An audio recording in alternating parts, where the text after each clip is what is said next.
China is serious about the Japanese Prime Minister's comments on Taiwan. First, let's go over what happened. On November 7th, Japan's new Prime Minister Sanae Takaichi said that the potential use of force on Taiwan by the Chinese mainland could create a survival-threatening situation for Japan. Now, under Japan's 2015 security legislation, that means the self-defense forces could be deployed if, and I quote, a foreign country close to Japan comes under armed attack. But here's the issue.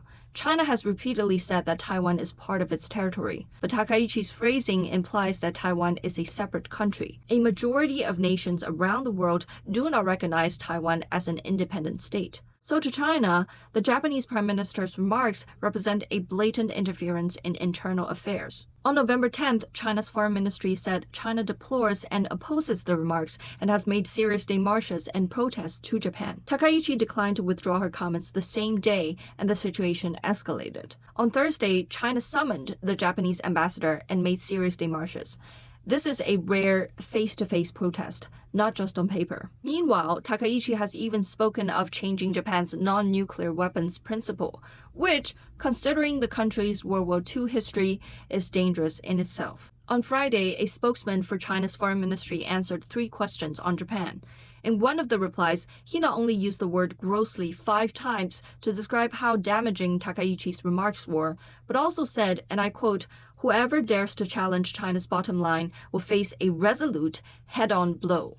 That is an extremely strong response. The same day, both China's Defense Ministry and the Taiwan Affairs Office of the State Council responded to Takaichi's remarks, another sign that China views the Prime Minister's statements as crossing a serious line. On Friday night, China's Foreign Ministry advised Chinese citizens online against traveling to Japan in the near future. And on Saturday, major Chinese airlines started offering refunds and free changes for flights to and from Japan. You see how, as Takaichi refused to retract her remarks, China's responses became stronger and stronger, with the consequences potentially affecting economic ties between the two countries.